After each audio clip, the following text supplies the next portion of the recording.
เตปิทุมเฮอนุราคันตุอาโรคาเยนะทุเคนะจามเมตัญจะสัพโลกสมิงมานาสัมภาวะเยอปริมานัง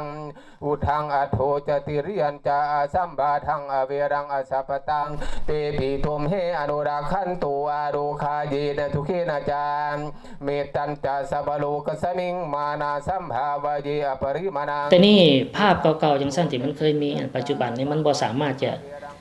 สิเฮ็ดได้ต่อไปบ่สามารถจะได้หรือเฮ็ดบ่ได้เลยก็มีบางที่นะเพราะการเปลี่ยนแปลงของแม่น้ำโขงบ่ว่าสิเป็น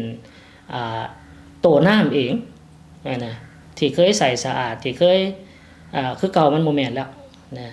แล้วก็การขึ้นลงของแม่น้ำโมตัสสะภะคะวะโต